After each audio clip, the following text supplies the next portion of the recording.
country club Christian, I'm a zealot. Truth's gonna hurt, man, I ain't trying to sell it. And if you think you can refute it, you'll regret it. Cause that's the way it is, like it is how I tell it. Ain't a country club Christian, I'm a zealot. Truth's gonna hurt, man, I ain't trying to sell it. And if you think you can refute it, you'll regret it. Cause that's the way it is, like it is how I tell it. Okay, firstly, I gotta address apologetics. It doesn't make sense, I'm not sorry, I don't get it. The fact that he was crucified means that we're all indebted. We should demand to have a culture that doesn't soon forget it. Every knee shall bow, every tongue shall confess it. What is up, everybody? Welcome back to the Main Character Podcast, level 33, the highest degree. Welcome in, everybody, welcome in. It's great to see ya.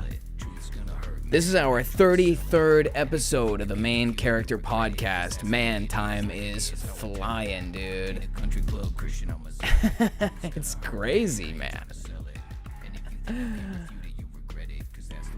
I'm going to go ahead and jump right into chat with you guys, all right? Say hi to everybody. We got a couple of things. First things first, everybody give a happy birthday shout out to Val, who's here in the chat right now. Happy birthday, Val.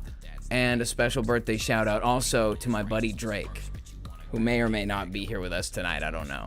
He's a pretty busy guy. Yeah, I think he said to me the other day when he was over at my place, like a week or two ago, I guess now. He was like, I don't watch your show because I hang out with you in real life.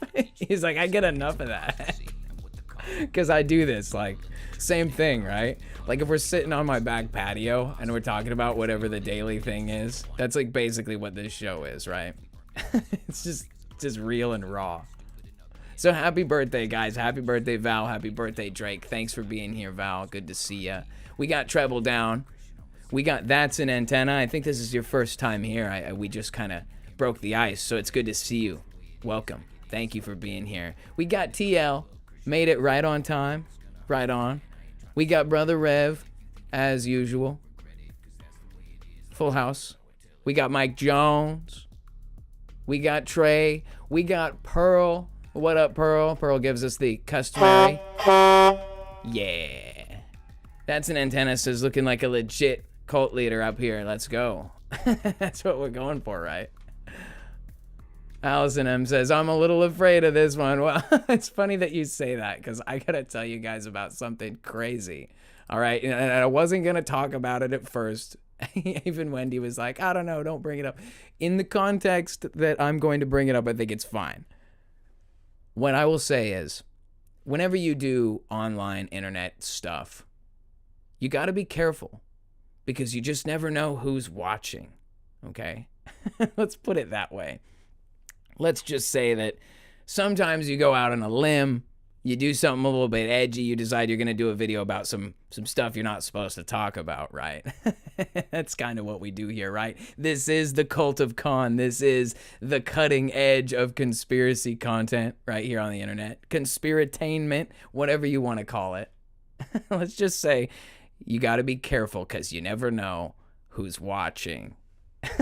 So with that being said, I did have to take down a couple episodes of the show, which is going right in line with the new kind of monetization guidelines that I have to fall under. So unfortunately, guys, the Halloween episode featuring my cousin, conman, attorney at law, and the most recent, I think it was level 31 episode regarding Antarctic Germans and the mustache chancellor, that too is now unavailable on YouTube. If you guys would like, probably this weekend, both of those episodes will be available on the Patreon. That's patreon.com/thecultofcon.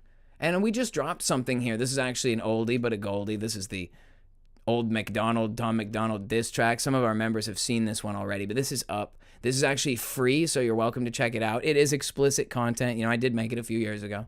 I was a little bit more aggressive at targeting other people at that time, and now I'm kind of over it. I don't care what anyone else does. I really don't. But, you know, I had fun with it. I think it's a pretty hard slapping track, so go on over there. It's available to anybody. You're welcome to join the community for free over there. And you're also welcome to choose one of our supporter tiers if you want to financially support the channel. We'd be happy if you did. And before we go any farther, let me just go ahead and slide over. This is our current list of Patreon supporters. Just want to give our love to our zealots, our acolytes, and our initiate tier members, everybody who's decided to support the channel. Thank you very much. You know, when you're doing things that are edgy and dangerous in the sense that you're talking about things you're not supposed to talk about, it's nice to have some financial support, you know, just because you could easily lose your job if like your boss saw what you were saying on there and didn't think that it was cool. Just saying. I think Paul from Understanding Conspiracy knows about that, since when his company discovered his channel, he was let go, or threatened to be let go if he didn't stop the channel. I feel like if I was given that ultimatum, it'd be very hard for me. I really like my job, and I like the people there. They take good care of me. But I don't think I could ever stop speaking my mind. So thank you to those of you guys who are helping to make this possible. Our supporters on Patreon, those of you guys who have visited the store and purchased merchandise. We, of course, have a selection of merchandise items available on Teespring if you want to wear something, rep the group a little bit. I feel like we need a party bus shirt. Maybe that's something we should work on, is like getting some kind of a party bus merchandise piece. I think that would be pretty savage. But with all that being said, guys, I'm going to pop back over to chat and make sure we give everybody a good welcome in. It looks like we've got Sandra Moore in here. That's Mama Khan. Good to have you. Always good to have you, Mama. We've got Chokma. Welcome in. Stephen Morris, my good friend, welcome. We got a full house tonight. Holy crap, I can't even keep up with chat yet. Yo, what up, David? You almost slipped through the cracks, my friend. We got Jay. What's up, Jay? We've got Conspiracy to Christ. Still Prill. Welcome in. Welcome in. Great. It's so glad to have, I'm so glad to have you guys. It's so great that you all are here. Guys, I'm just going to go ahead and start diving right into it, because it is, like I said, episode 33, level 33 of the Main Character Podcast. And for me, I felt like it was time to get back to our roots. So I've been in the conspiracy game for a long time. I'm sure you guys have, you know, varying tiers of experience. Just Wendy's like, bruh, Randy, I'm sorry. This is the second time I've done this. Like, didn't say hi to Wendy. I didn't say hi to Wendy last time, and I was like, I felt so bad, and Wendy was like, it's okay. And this time I just forgot to say hi to Wendy again. I'm sorry, Wendy. I talk to Wendy more than I talk to any of you guys, so that's the excuse. She's like, for shame. David's like, outrageous. I'm sorry, I have severe ADHD. It's hard for me to like do both. Okay, I'm not making any excuses. All right, so I decided we needed to get back to our roots since it's level 33. Mike Jones says he thinks it's going to be serious. I don't think it's going to be all that serious, because now with the whole like anyone's watching you kind of thing, I'm a little nervous. I gotta be honest. All right. When I first got into conspiracy theories and alternative research fields, the first thing that I think anybody would look into is stuff related to secret societies, right? It's almost like the most mainstream concept of conspiracies, right? That there are groups of people operating with secret, you know, behind the scenes in a cult of some kind, conspiring or working to make something happen. And that's, of course, you know, I guess you could say old news at this point. But it's been so long since I was diving into alternative theories such as like the secret societies, Freemasons, Shriners, Illuminati, all that stuff. And, you know, it's just been so long that I found myself feeling rusty. Like I don't remember any of the stuff that I learned about secret societies. And so I thought, you know what, I'm going to take a trip down memory lane. I'm going to listen to some stories, some documentaries and whatever. I'm going to try to refresh myself a little bit on the concept, you know?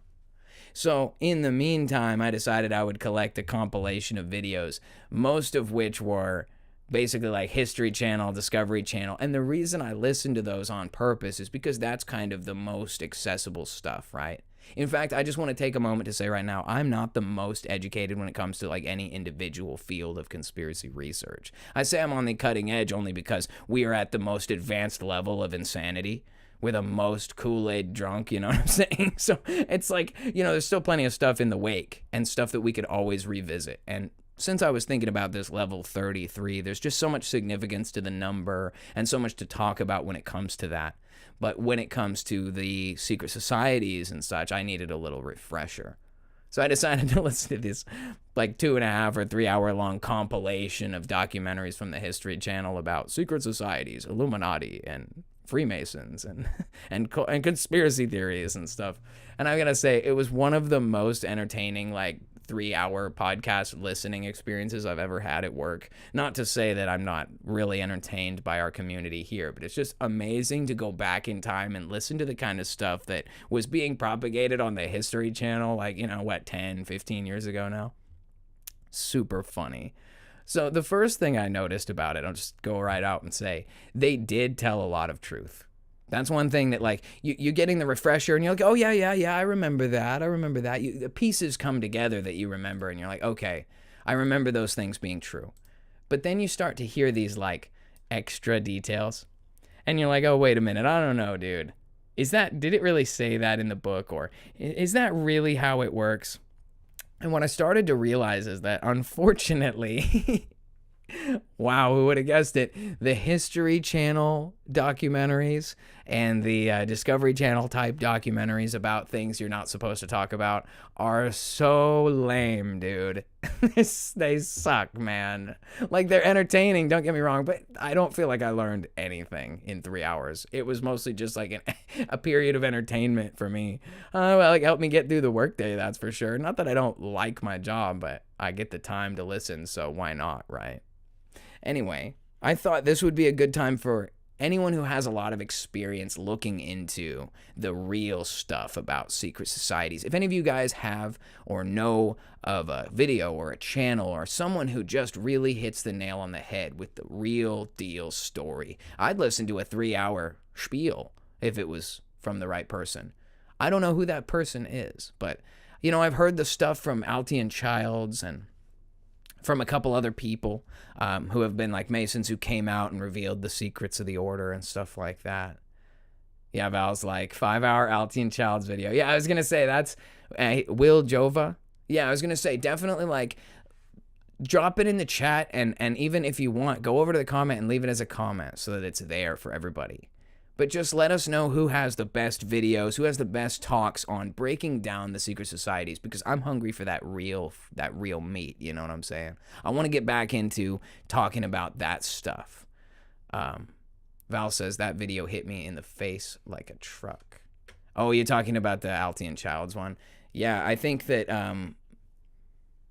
that's definitely one of the big ones. I visited that one around, I think, probably the same era as you, and I had already been partially awakened, but that testimony is really big.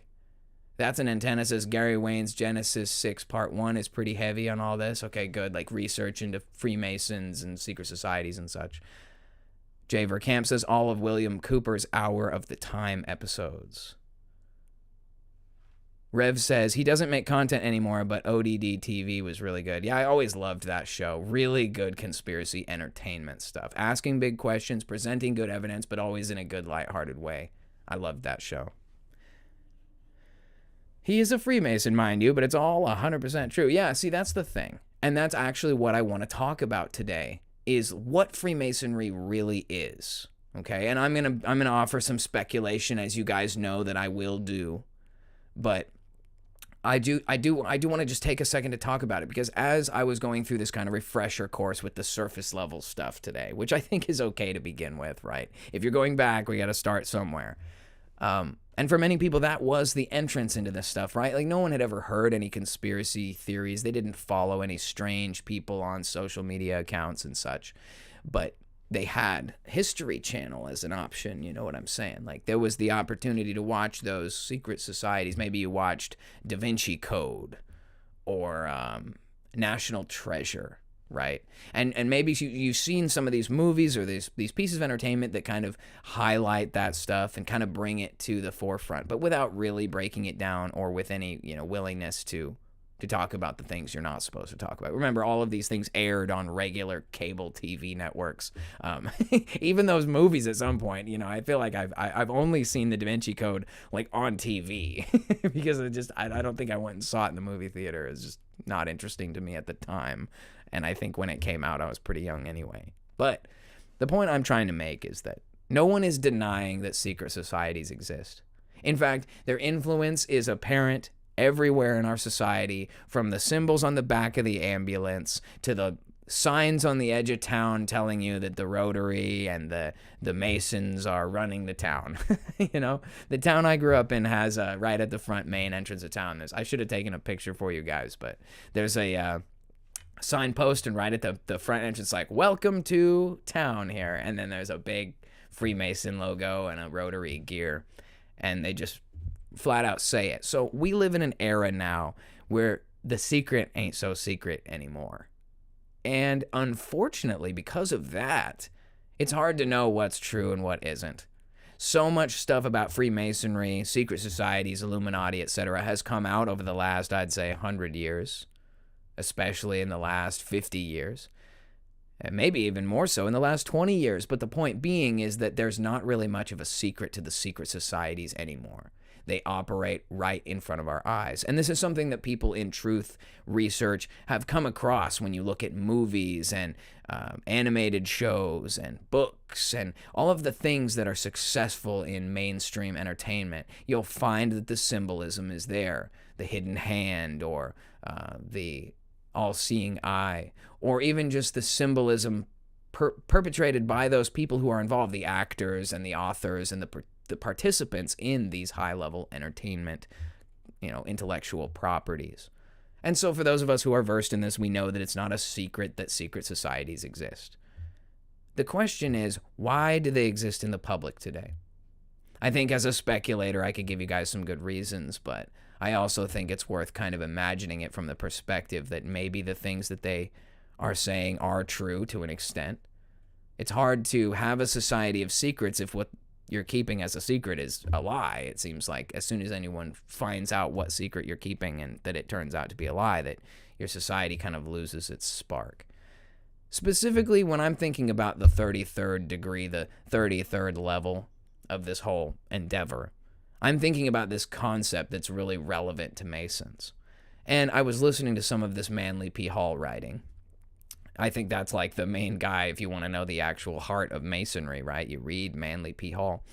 But I was listening to some excerpts from him, and he was talking about the basic principles, right? The Chiram and the 33 spinal discs and the ascension to the pineal gland, and the eye is one. And really, I can't sit here and be like, guys, I know the material so well. Let me break it all down for you and explain to you how it all works. I think a lot of you guys probably know more about this than I do, especially since it's probably fresh in a lot of your guys' minds. For me, my research into secret societies was like a decade ago, and it's not that I forgot everything, but it just hasn't been relevant to me for a while, because usually when something's going sideways, I just look over and say, oh, well, that's Masonic theater. Because we already know by now. It's like, oh, the world's run by secret societies. Of course it's probably some Illuminati thing. And we say it kind of as a joke, but it's really quite true. So I'm looking at this situation, I'm listening to these documentaries, I'm hearing all kinds of straw men being presented. But one of the things I think is true about Freemasonry, and this is just something I'll say blanketed as a blanket statement, I think that they do have secret knowledge. Duh. I will say I don't think that they are, they're not lying about the fact that they possess secrets. Oh, there's some crazy chats coming in. Check this out. Sandra Moore says, I went to a Freemason wedding once. It was wild. The officiant wore a full-on wizard robe. That's crazy. That is wild, dude. When was that? When did you go to a Freemason wedding? There's so much I don't know about my own life. I mean, it's not my life, my own mom. What are you doing? Still Pearl says, I started researching in the late 90s and I've forgotten a lot. I said this in a previous episode and I'll say it again. The truth is a huge burden to bear. Being able to own it all and know it all and carry it all is nonsense, which is one of the reasons why it's really important that we stay humble and remember that we know only that we know nothing. Once we start gathering knowledge, it might be useful to us in a time, but we may come up to a point in the near future where we're like, oh man, we were totally wrong about everything. And we have to be willing to say that, to admit that, to be wrong about whatever it is, So, it's crazy, dude. There's so much to unpack about Freemasonry.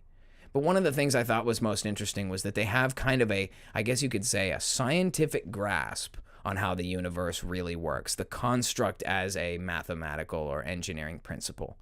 A lot of the stuff they say is like paraphrased.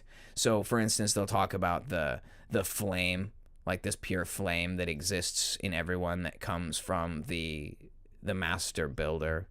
And the human body is considered a temple, right? But it's considered a temple almost like it's a building. Like, you know, I use a lot of car metaphors because I'm really into cars.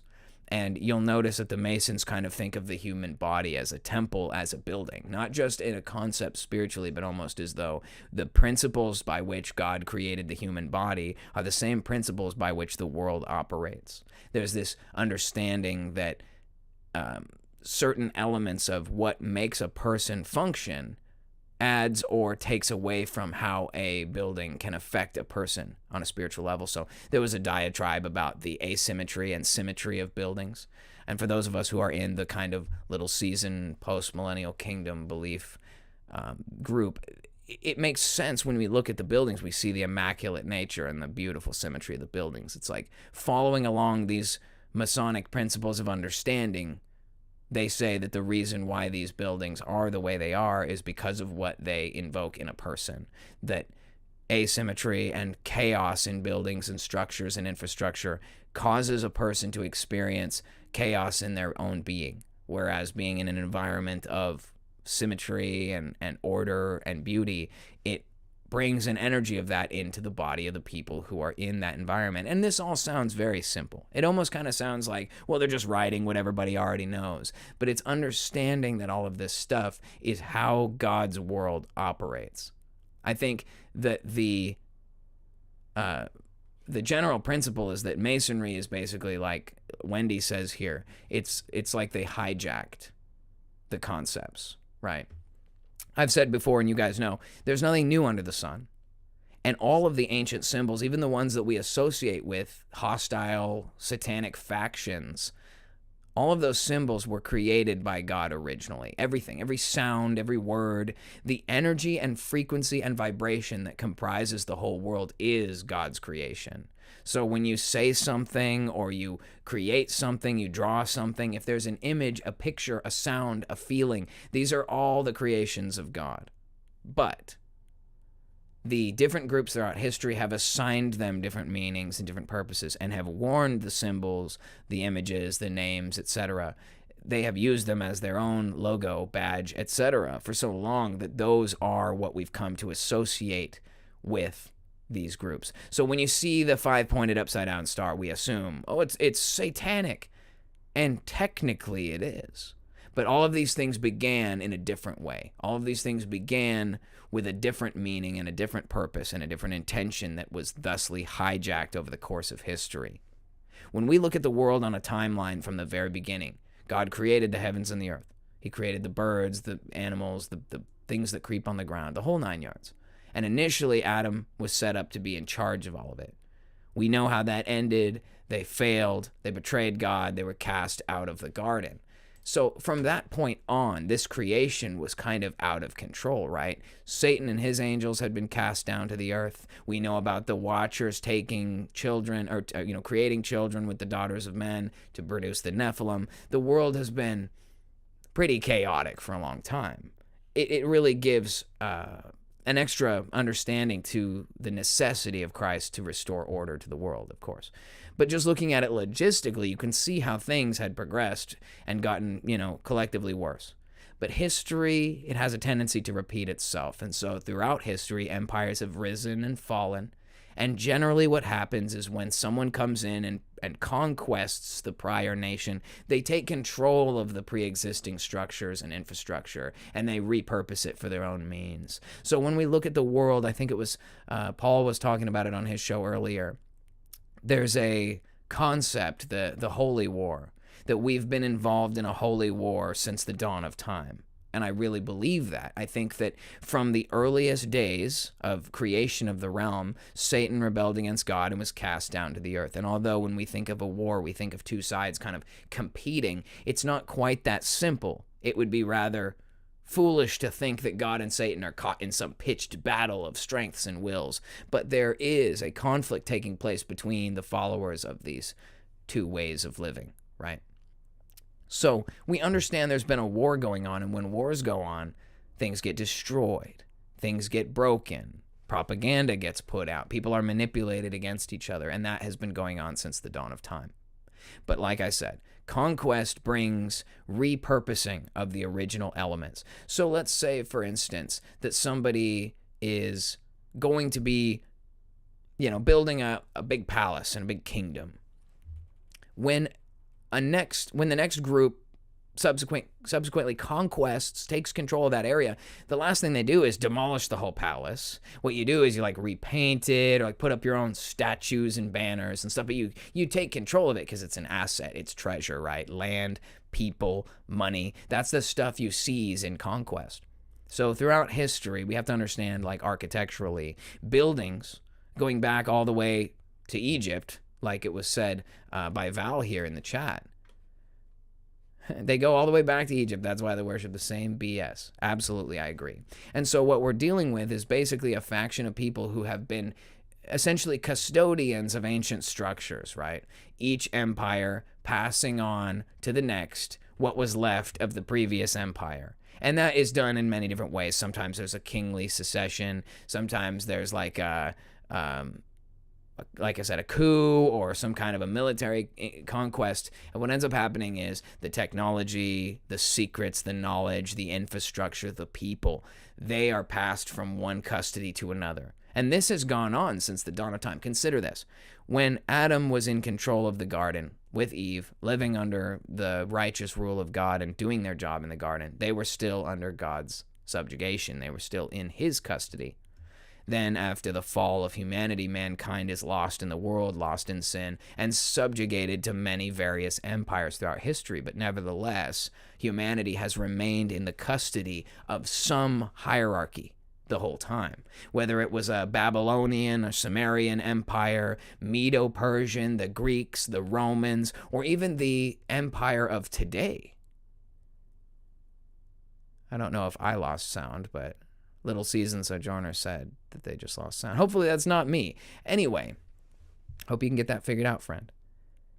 It's understood that people are under the influence of a subjugation force, whether it be empires, government, elected officials, policies, rules, or constitution, so to speak.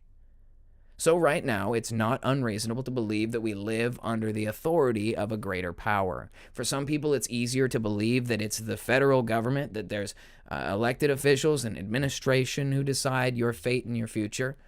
But for those of us who have dug deeper into this kind of research, we understand that there is a behind the scenes, I'd say, like that there is more behind the curtain than it seems.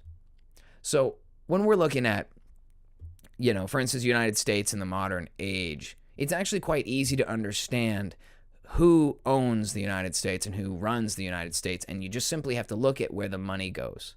If, say, you worked on a farm as a servant, the money that you make, the product that you yield, everything that you do goes to the master. That's how you can tell. It's a transactional relationship. Your energy, your efforts, your time, and then that goes somewhere.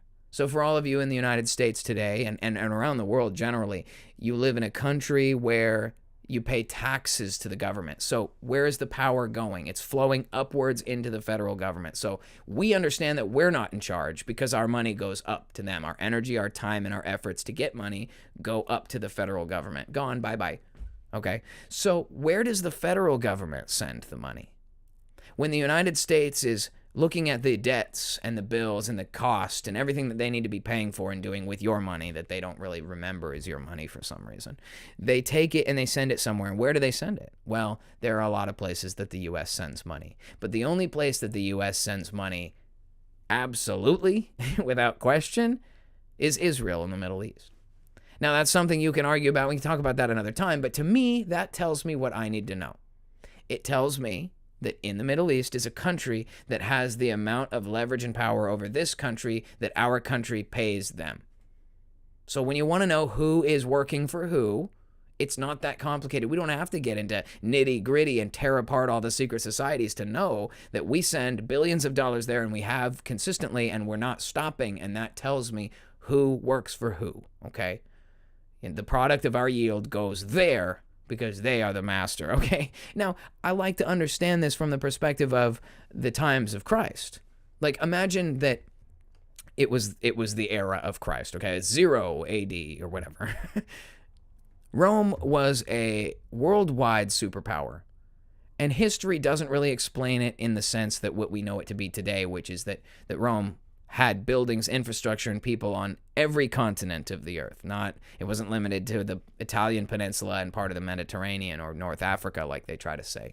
We understand that history has been altered in many ways, but also there's no concession. There's no what's the word? There's no consensus on history anyway. You know, even true historians will tell you that it's kind of a lot of arguments and a lot of debates and a lot of people just kind of deciding on opinion. History is an opinion, ultimately, at the end of the day. And my opinion regarding history is that Rome was far more worldwide than we are told by the current narrative. And so my understanding is that if you see buildings that look like ancient Roman buildings in South America, North America, Africa, Asia, Japan, the Middle East, wherever it is, it's not unrealistic to think that the Romans may very well have had land and cities in places that are not currently accounted for in history. And there's a reason for that. And we can talk about that as well. It has to do with the fact that when Christ returned, as he said he would, in 70 AD, he destroyed the seat of power in Rome. But before that happened, people have to remember that Rome was occupying Jerusalem. And if we're following the geography as it's listed, we don't know for sure.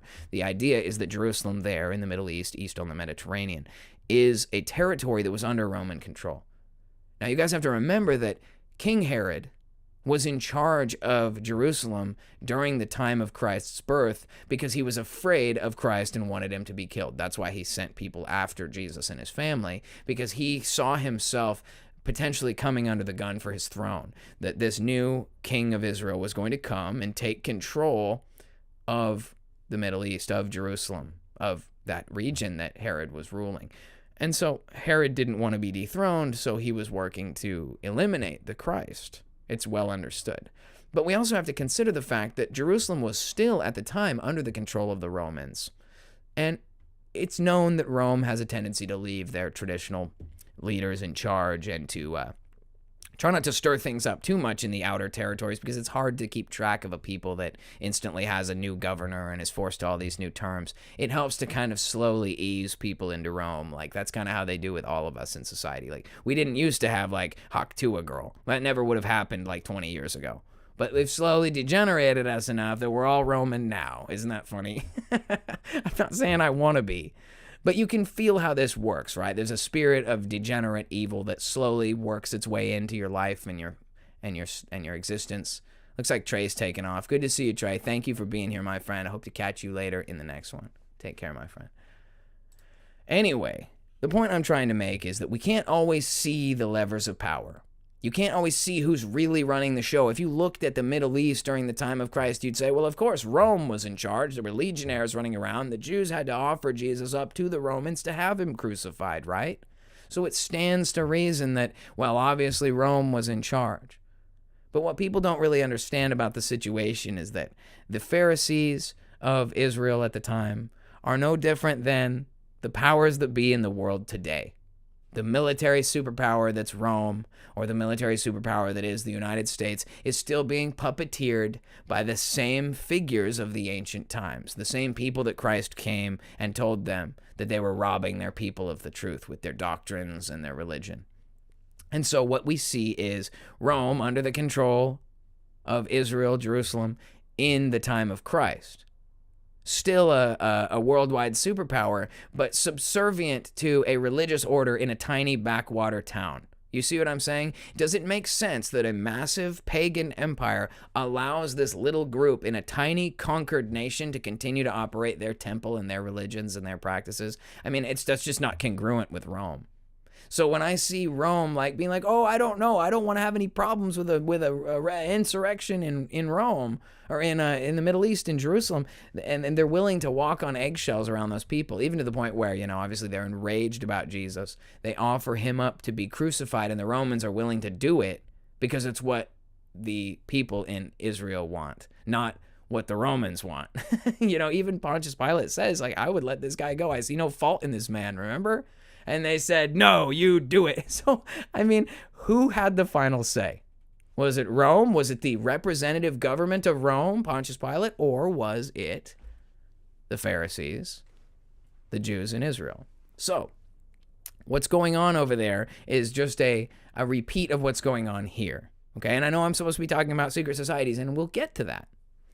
There are currently theories on the books, and I'm not saying this is what I believe at all, but there are theories on the books that the old Masons, the old Freemasons, were just people who knew the secrets of the old world. Perhaps they were keepers of the secrets of the old world. But at some point, and this is the argument, right? In 1776, the Illuminati was founded. And that's also the same year that the United States was founded and the Declaration of Independence. So, there's some stuff to unpack about that. For those of us in Little Season community, it's often considered a possibility that when 1776 came around, the thing that the people were celebrating was not the foundation of a brand new nation, but it was the independence, the freedom of the serpent. That at the end of the 1,000-year reign of Christ, Satan is loosed from his prison to go forth and deceive the nations in the four corners of the earth, to unite everyone together for this final battle. Now, it's possible that 1776, that July 4th, 1776, the Independence Day that we celebrate could very well be the celebration of the independence of Satan, his releasing from his prison to go forth and deceive the nations. Now, it's understood that when that took place, the history of Masonry changed. Now, again, I'm not here to advocate for Masons. I don't like I don't like secret societies, except for I guess we made our own over here. But the point I'm trying to make is that clearly at some point, these people who possessed secret knowledge began working to manipulate the world. Blixcard says the Zionist protocols were laid out before the Declaration. And I'm big on that because I know that those are one of the most contested concepts ever. During this History Channel bunk documentary series I was watching earlier today, they brought up the protocols, but they spoke of it as though it was widely debunked. Nobody ever thought it was real, and it was always born out of hate. I believe the person they interviewed said, everyone needs a scapegoat. Everyone needs people to blame when they can't take responsibility for their own failures or their own shortcomings. And I just thought that was so funny because you know what the counter argument to that would be? People need someone to blame when someone is doing stuff to them. You know what I mean? Maybe it's not that everyone should be gaslit into oblivion. Perhaps your society is being manipulated by puppet masters and you've identified who they are because they published their own textbook telling each other how they were going to do it. Oh boy. And that's the best part about the History Channel documentary. In fact, I'll find it and I'll share it with you guys. I'll put it in the description of this video at the end of the process here today. At the end of the show, I'll put it out just so you guys can take a chance to listen to it. I'm sure you guys have seen those before, but I'll tell you, it's one of the best things they do is they sell you on these half-truths. They'll tell you about the history of when it formed, who it was, what did they believe in, how about some esoteric writings from Manly P. Hall. Check out how cool this is. And then when somebody in the group starts to point out, like somebody from the group or somebody around the group starts to point out that there's this like ancient cultic overarching hierarchy. Like, remember how I was talking about who pays who serves who's the master, who's the pupil, right? You see these Freemasons and they serve a higher order. Wendy says Rosicrucians and Templars are also closely related. This is exactly what we're talking about. The same vein of secret societies taking place. And of course, when we put this back into the frame of the Little Season, it starts to make sense, right? The reason a society is a secret society is because the systems and governments of the world have banned them from operating out in the open, correct? That's why they're secret. So I would imagine, and we've had this discussion before, but we'll just kind of leave it open and say, during the time of the millennial reign of Christ, there were societies who were operating with doctrines, belief systems, and, current creeds that were not acceptable under the millennial reign of Christ and his saints. The doctrines and creeds and behaviors and beliefs were not acceptable. So those societies had to become secret societies in order to maintain their belief systems, in order to maintain their orders, right? So they lived in secrecy during the millennial reign. But by the time the 1776 potential release of Satan, foundation of the United States, when all of that took place, it created a new overarching system in the world. This, what is known to be called the NWO, and I don't like to use the word because we get a box down at the bottom. But what I'm getting at is when the old world order of Christ's millennial kingdom was no longer being instituted in the world, it was now time for these people to create their order, their novus ordo seclorum, this order for the new age, right? And this new age is what? This is the new age, the satanic age. So, I talk about this sometimes, that there could be a potential time period between the end of this millennial reign and the loosing of Satan, that it didn't necessarily happen on the same day. So when we look at chronology and we're not sure about events taking place in history, we don't actually know how much time there was between the end of the millennial reign and the beginning of the satanic season. It's hard to know. But what we do know for sure is that the systems running the world are not operating in congruency with God's kingdom and his righteousness. You look at the world today, it's a monstrous, baby murder factory warmongering nightmare. I even heard Paul saying it earlier, for instance, the people living in what is called Palestine today, those people are living in hell on earth. And that is not the way the world works when it's under the reign of Christ, just being real about that. So getting back to what I'm saying, there's this overarching system that we all play into whether we want to or not, but we pay through our taxes, through fines and fees to the government, etc. Then that government takes those monies that are collected and they send them places for purposes and for things that you didn't have to approve of, because that's not what it... that's how you know you're a slave, right? A slave doesn't say to the master, hey, would it be better if we planted bushes over there? No. You know what I mean? So when we wonder why we don't have any authority, though they tell us, oh, we the people, this, that, and the other thing, it's because the system that we believe in is not the real system. The real system is this top-down hierarchy. And when I say that the power has changed to the NWO, I mean that now these secret societies no longer have to be a secret. It's why there's TV shows making fun of Illuminati, and why they have movies about Da Vinci Code and the National Treasure with Nick Cage, and about the Founding Fathers knew all the secrets. There's underground caverns and stuff. I think that the National Treasure movies warrant a revisiting once we kind of have this new lens of who the people are that founded the country and what they were really doing. Blixcard says, there should have also been 7+ years of burying bones of the dead after the birds picked them clean at the tribulation. Am I right? I always argue that those are the bones that are filling the catacombs under the major cities. So when you see all those beautifully stacked bones under many of the major cities in the West, and I think also even in Europe as well, I think that those are the people who perished in the tribulation. That's just me saying that. Wendy says, they still have two factions fighting each other for control, literally playing the Illuminati card game against each other. It is believed by many people that there was at one point, at the earliest formation of the nation, a schism in the Masonic order. And some people believe that the old Masons are trying to keep true to the way, which is not the way of Jesus, but understanding how Jesus's world worked. Because people have to understand the scientific marvel that is Christ's work in the world. It's not just the restoration of mankind, but when Christ returns with his kingdom in power and destroys Rome and institutes a new type of world, there was metaphysical changes that were taking place that weren't understood by the general people. That's part of the reason why there was so much contention in the early days, is because more than just the idea of salvation and bringing the kingdom, but Christ was also teaching people how to become ascended. And I have to be careful when I say that, because I don't want to get into this new age. I have a hard time explaining this stuff without it getting down that path, because I'm very much big on defending against any doctrine that tries to make Jesus seem like just another guy.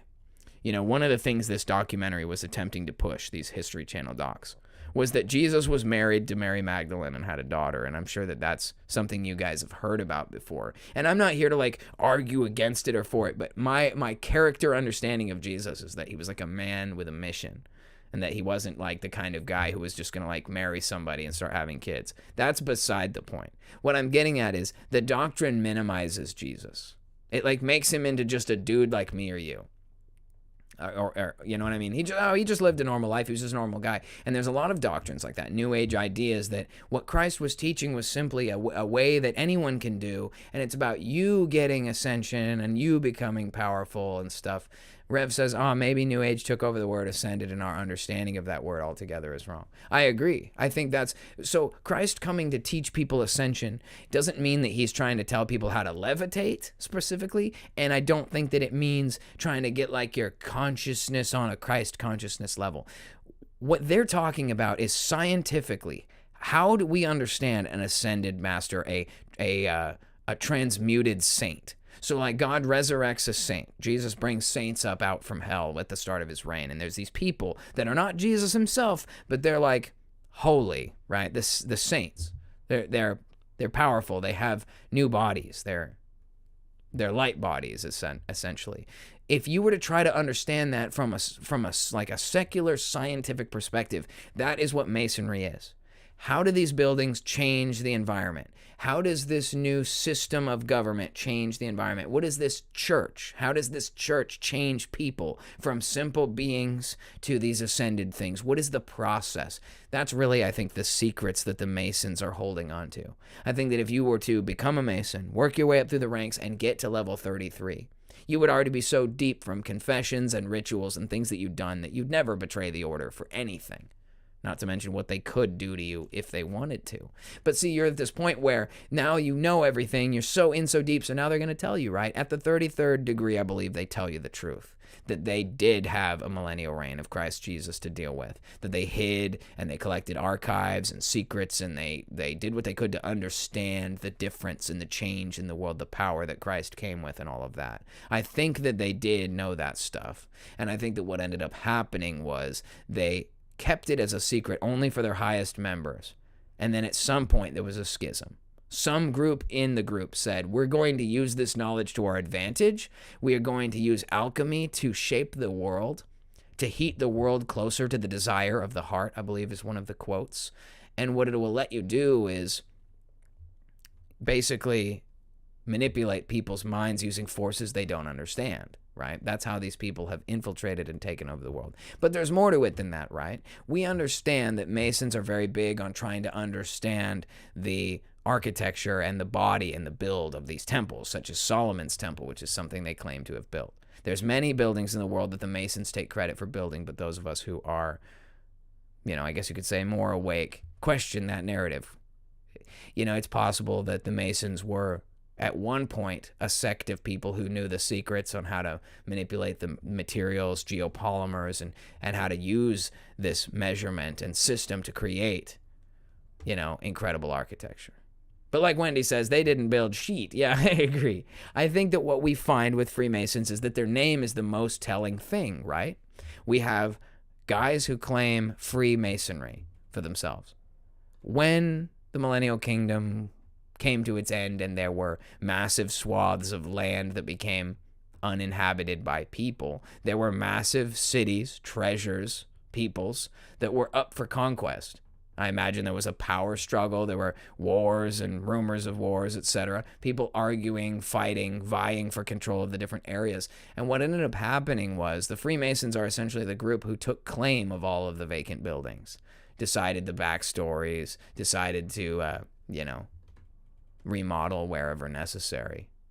And this takes me to something I spoke about recently, which is the idea of the erasure, right? When this millennial kingdom comes to an end, there are all these people who have goals in mind of resetting the world. Like I said, heat the world closer to the shape of thine heart. And then what? So you'd start erasing the stuff you couldn't cover for.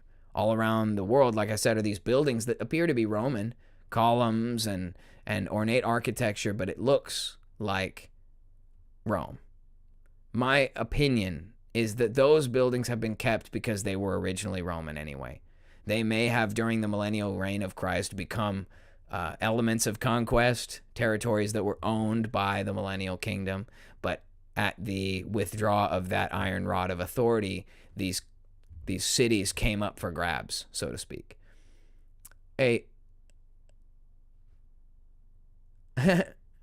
Crimson Sky says, I'm Freemason and I approve of this video. What you have wrong is we believe in the MK and are tasked to protect the angelic architecture. See, I have heard people say that, and that's where I think there's that schism, right? When I talk about different sects of the Masons. Because I think that some people are definitely interested in maintaining the structures. I would say some of the most beautiful buildings are accredited to Freemasons, and they say they built them. Perhaps they did or didn't. But the point I'm trying to make is that what we know today as Freemasonry is not the Freemasonry of the old days. That's my main point that I'm trying to make. And I think that if you did reach the 33rd level, they would admit to anyone there that, yes, we were around during the Millennial Kingdom. We understand the beauty of those creations, and we know how to do it again. I think that's another element of the secrets of the Masons. When you look at like secret societies, what secrets are left that they hold? The secrets remaining are the ones that are the most important.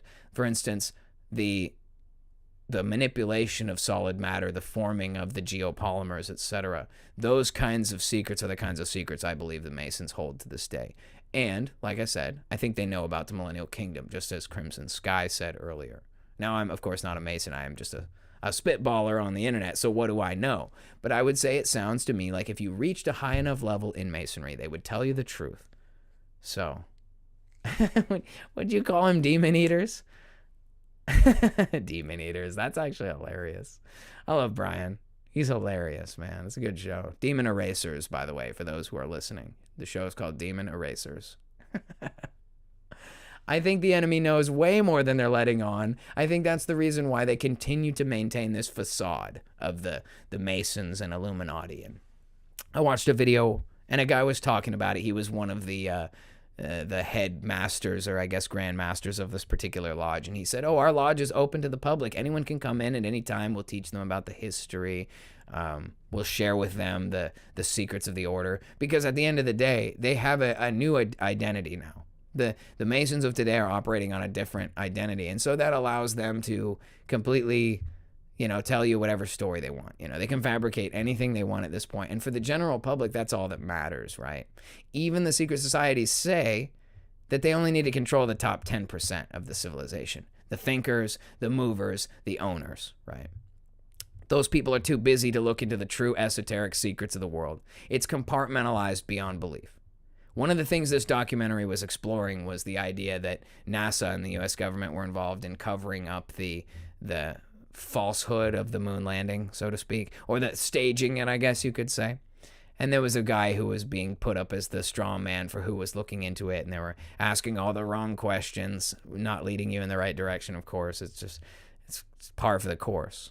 But one of the things they were talking about was, how would it be possible that the entire U.S. government and NASA were all involved in one massive conspiracy? Like, it's impossible they were all involved in one conspiracy. And my brother and I were laughing about it, and he was like, it's not that complicated. It's compartmentalized, right?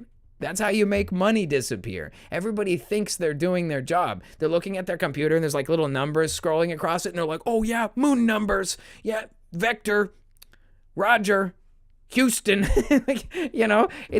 It's pretty real for everybody playing the game, dude. They all watch the screen as the CGI thing lands, the paper mache comes down on the string.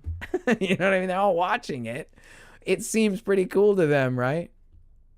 Javercamp says, Albert Pike said they keep the lower levels of Masons in the dark and fed full of lies. They're like porch monkeys who really think they're part of a philanthropic society. I was worried about saying that word because I don't know if that's like, I don't know. We'll just let it go. Anyway, sorry to Brain for totally getting his channel name wrong. Oh, Brian. No worries, Donut. You're good. The show Severance describes this perfectly, says Coriander. Yeah, I'm sorry I'm getting off topic here. Whenever I go into the chat, I get a little distracted. Back to what I was saying. The whole idea of secret societies was born out of the idea that you're living in a culture that will not tolerate the ideals that you propagate, your beliefs, your creed, your rituals, etc. We now live in a world with a creed, the rituals, etc. of the Elders of Zion, Illuminati, Freemasons, all the way to the Church of Satan. They are all operating now in the public because they no longer need to hide. It's like the example I gave earlier about Hawk to a girl. That girl is famous for making like a sexually explicit gesture. Like our culture has fallen so much that that is the kind of people we allow to be elevated. And you can choose for yourself. You know, I do have to take a second to talk about this because it's been on my mind a lot lately. If we're followers of Christ and followers of the way, you know, I say you can't know the truth without the way, the truth, and the life.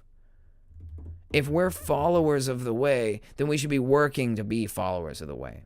You know, recently I've heard people saying, oh, I'm a bad dude, I have a foul mouth, I'm kind of rough around the edges. And I don't mean me, myself, but yeah, I am those things. But basically saying, like, but it's okay that I'm those things because I can reach people that the church can't reach. I find that absolutely offensive because I'm not an evangelist. I don't think that you should be like trying to convince people of Jesus. I think the Bible's pretty clear that he calls you to himself. I mean, you should be you, but I think your focus should be like getting better, not trying to be like, oh, I'm going to go evangelize people and I can reach people if I like look dirty or whatever. Like Jesus can hang out with prostitutes and tax collectors because he's perfect. So he's a good influence on them. But it's like if you do cocaine and like hookers, like you shouldn't be going to strip clubs. You're not going to be a positive influence on them. Like this idea that it's like, well, you know, I'm rough around the edges so prisoners will listen to me. Like that's not it, dude. We should be trying to get less rough around the edges. That's the real thing.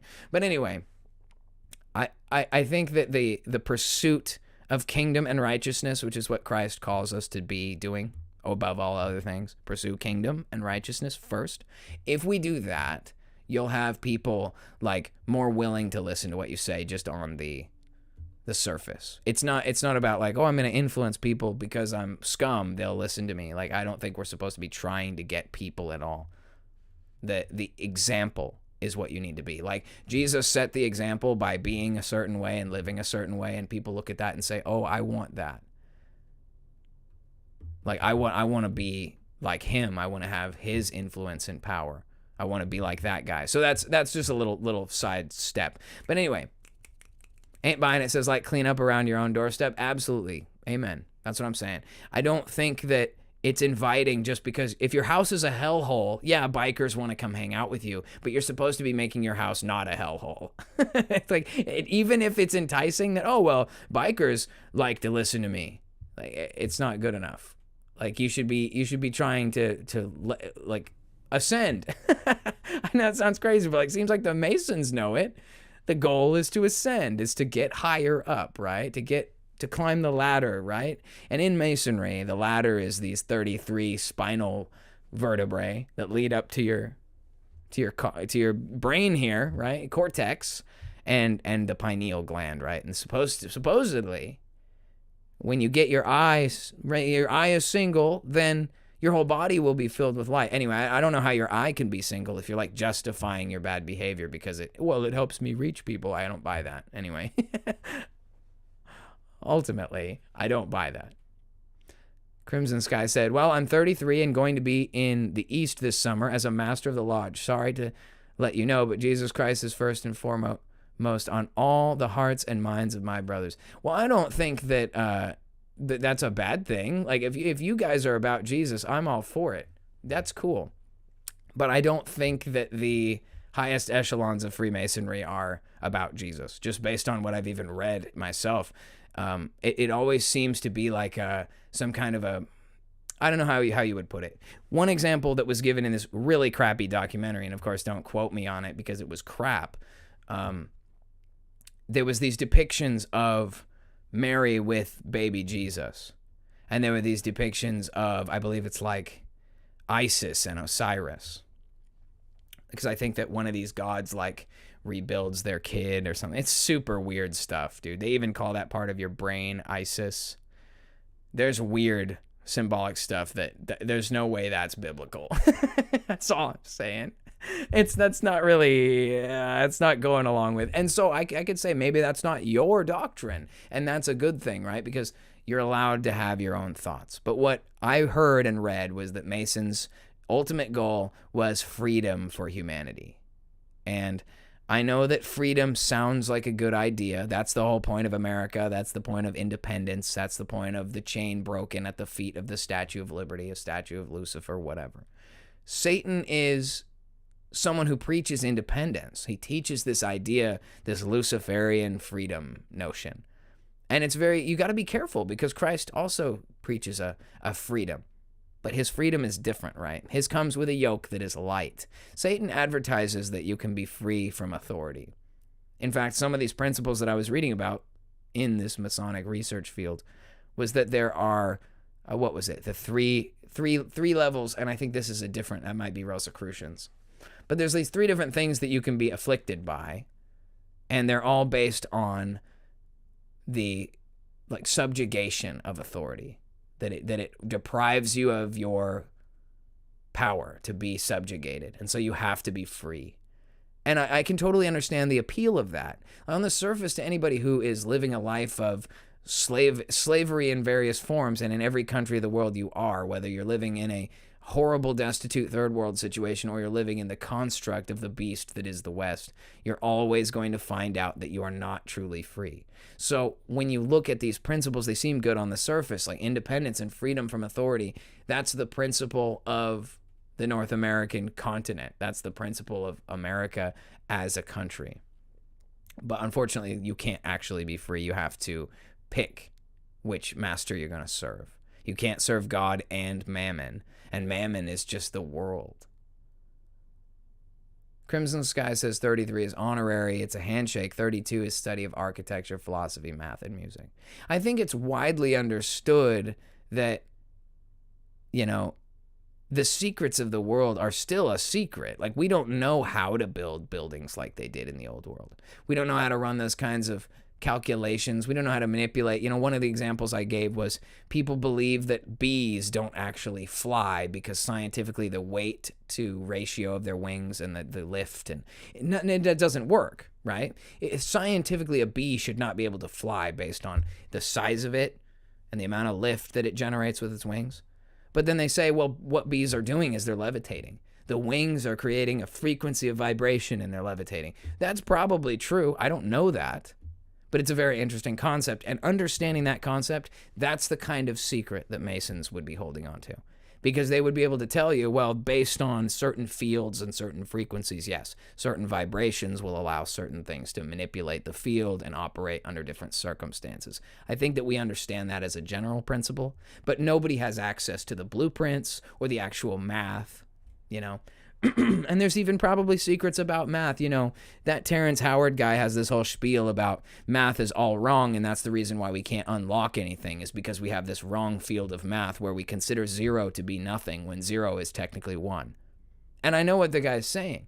0 is 1 if you think about it, because you can't truly have nothing. An integer is an integer, even if it's 0.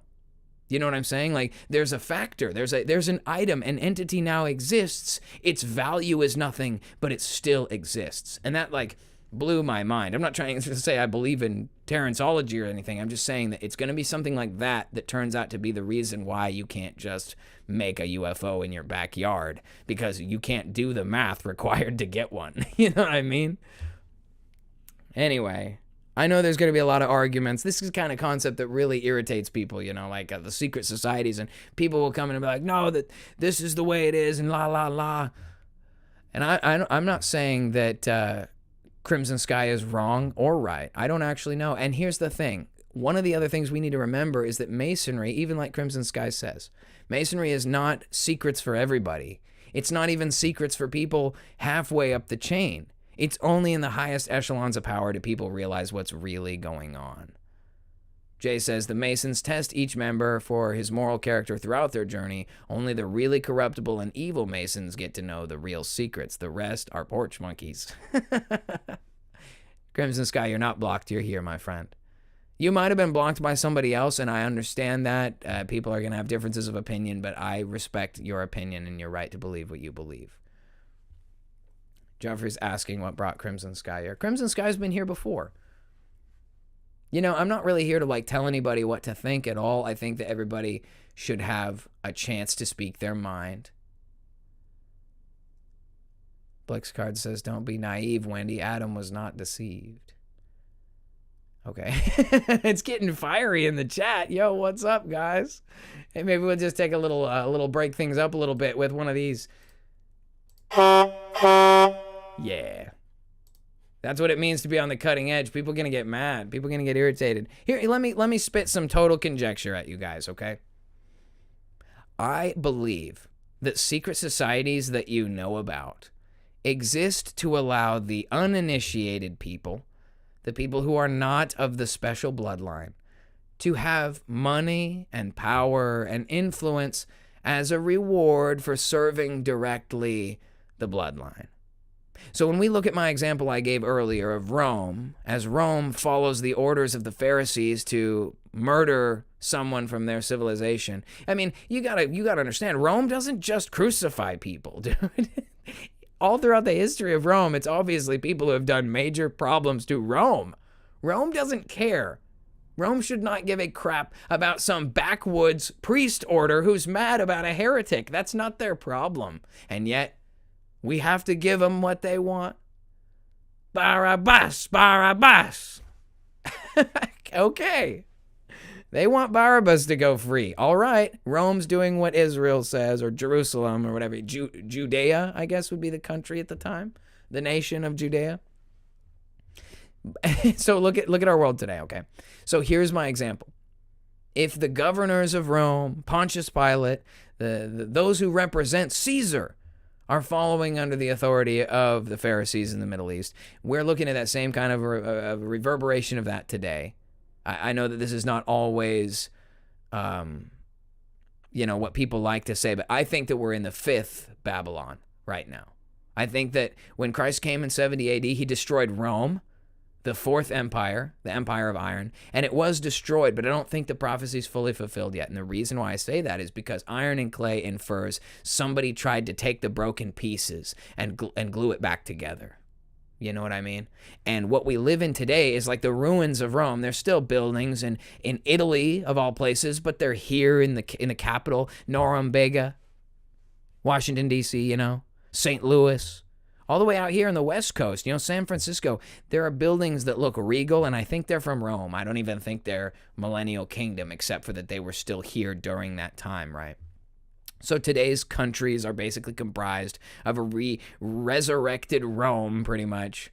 This war machine, totalitarian world war machine authority under the control of somebody else. It's just like that, dude. It's the exact same thing today. In fact, it's the same people doing the same thing. So Freemasonry, Shriners, Illuminati, and any of the other high-level secret societies, including religious sects, Christianity on a massive scale, Vatican, Catholicism, these organizations allow people like me and you, maybe not exactly like me and you, but it basically is so that non-Talmudists, okay? Let's just say you don't belong to the ancient Pharisaical Talmudic bloodline.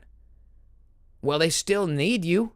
You have skills, you have assets, you have things to offer, and if they just oppressed everyone, they'd never get cool cars or cool buildings or cool planes. They want servants who can do things for them. That's what Freemasonry is. That's what the Illuminati is. That's what Shriners are. That's what these secret societies consist of.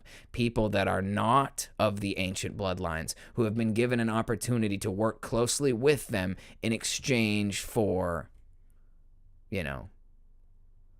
whatever it is. Money, fame, power, whatever it is that people trade for money. Jay is like, there's some battles going on in the chat here about whether people trust the authenticity of Crimson Sky or not. Wendy said my chat crashed. I must be over the mark. That's the truth, dude. It really does crash you if you say anything too crazy.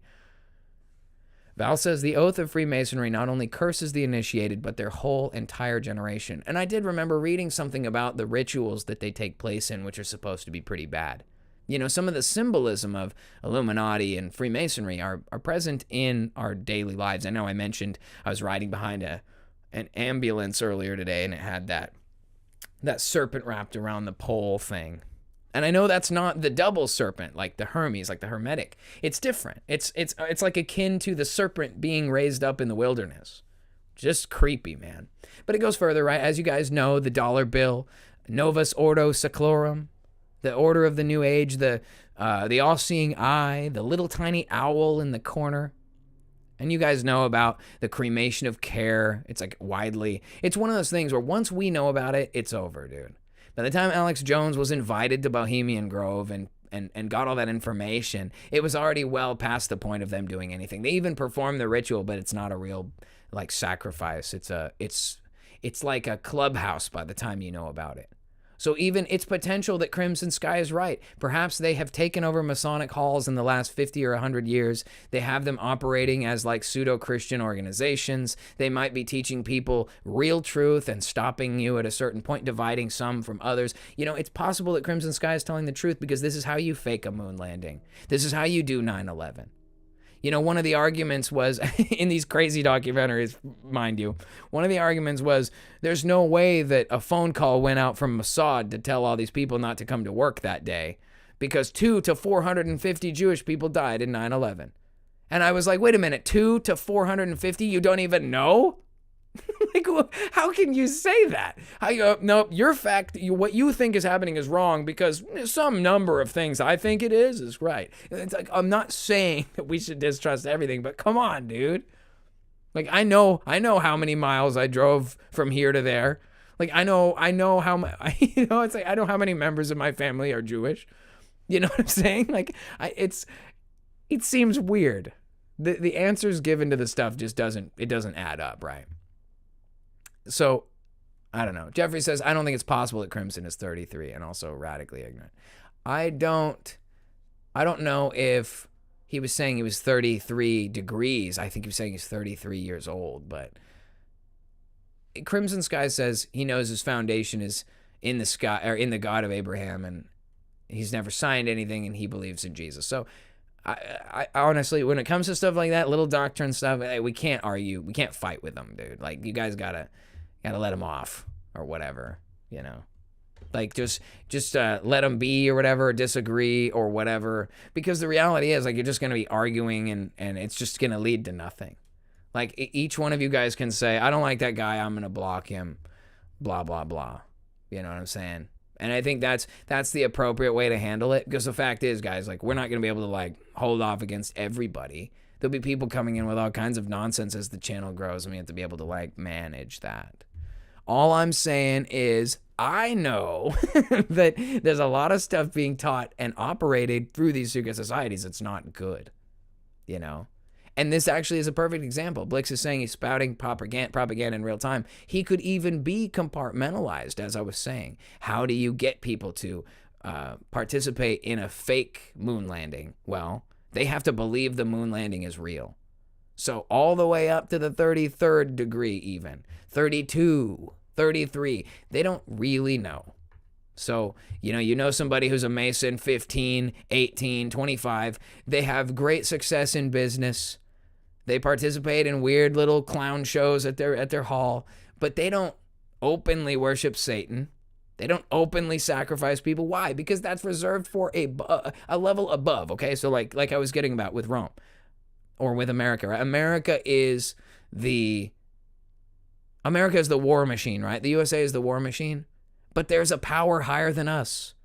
So when you got somebody like Donald J. Trump, President of the United States, that's no different than being like 33rd degree Mason. He probably is. He has a 66th floor apartment in his 58-story building. He has a painting of La Loge, the Masonic Bible painting, inside his office. You know? So he could be the highest Mason in the land, but that doesn't put him over the Talmud. That doesn't put him over the learned elders. You know what I'm saying? Like, that's the reason why he pulls the chair out for Bibi Netanyahu, because President of Israel is higher than President of America. Like, Pharisee is higher than Pontius Pilate. You see what I'm saying? Pearl says, it's just like most of the workers in NASA. They don't know space is fake and gay. I'll give you another honk for that one. Yeah. The fact of the matter is, like what Rev says, it's all compartmentalized. No one within any organization knows everything about it. They know what they're allowed to know, and that's it. Just like in this cult. I don't tell you guys all the secrets. Just kidding. But yeah, no, for real. I mean, it's one of those things where the only way that we get to the bottom of this stuff is by a willingness to look, right? Because if I would have just listened to the History Channel documentary, I would have like put away a lot of my theories about other things, so space, 9/11, whatever. Because according to them, oh well, there was 200 to 450. We don't know how many, but there was that many Jewish people, and there's no way that evil satanic Talmudists would blow up people that appear to be from their same group to win. Like, I don't know. I can't speak to that. I think that good guys wouldn't blow up their own people to win, but I think that bad guys would. And ultimately that's something you'll have to decide for yourself. My opinion is just that we have been operating under the control of secret societies for a lot longer than people think. In the 1980s and the 1990s, there was a lot of this coming to the forefront. A lot of authors were producing books, and a lot of people were digging into the secret societies and trying to figure out, is this real? Why do things operate the way they do? What is the case? What's taking place here? And a lot of people started to discover this stuff, and I think that the reaction of the secret societies was to discontinue their secrecy and to come forward with a new narrative.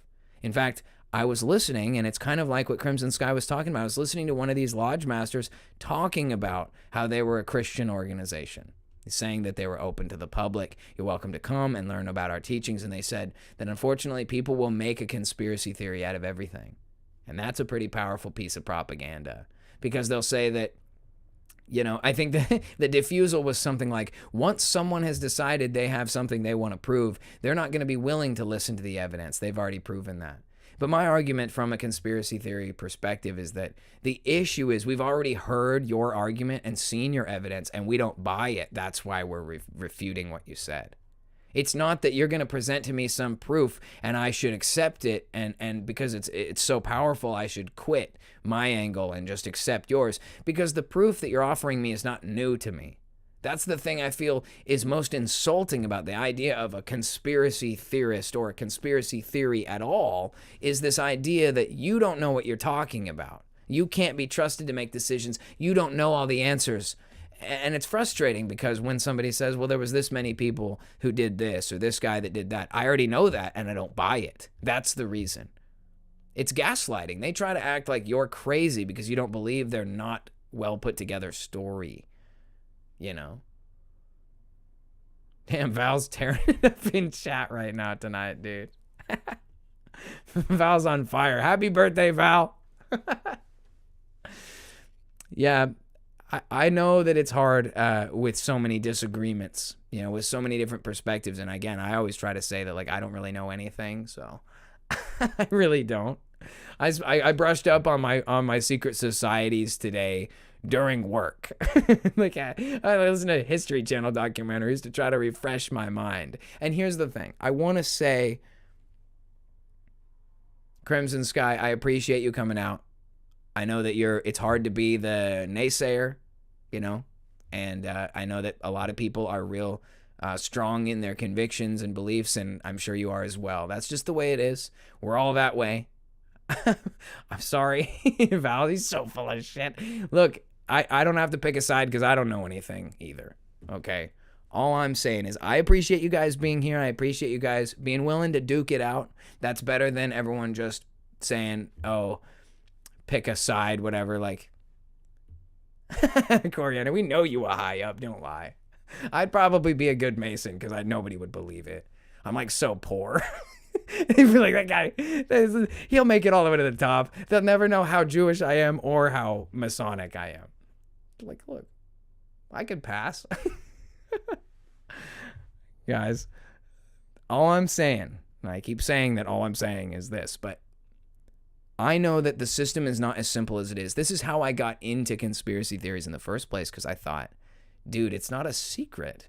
Secret societies exist, and that's a fact. Now, the question is, what kind of a secret society are you a part of, right? There are different kinds. Some people are compartmentalized. I mean, I almost think we're in a secret society, right? It sounds crazy, but think about it.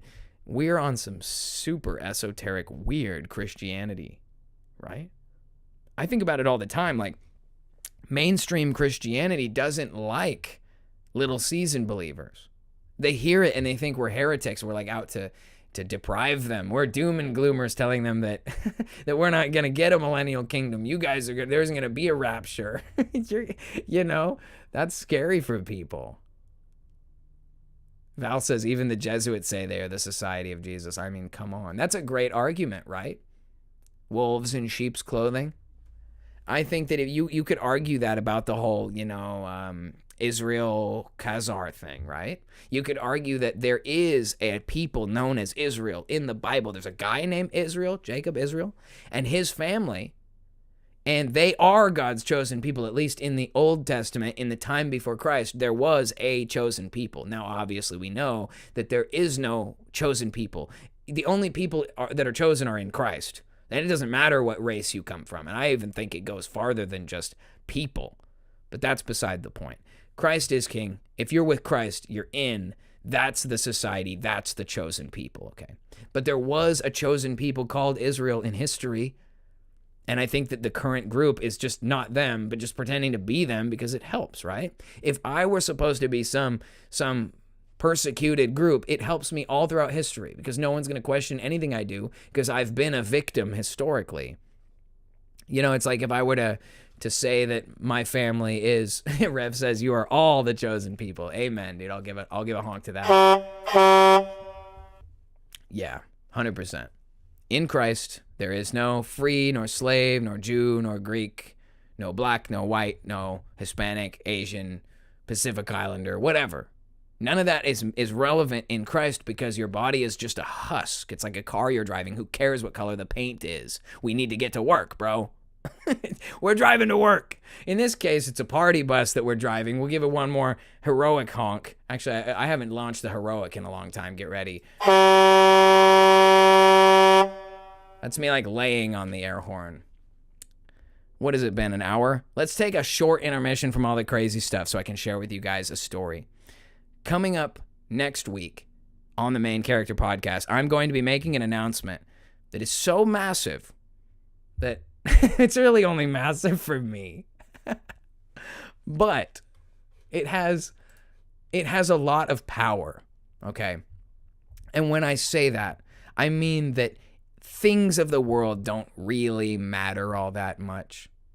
Stuff comes and goes. You may have an opportunity in your life to be in charge of something or have an important job, or you may have a period of stewardship of important properties or treasures or whatever it is.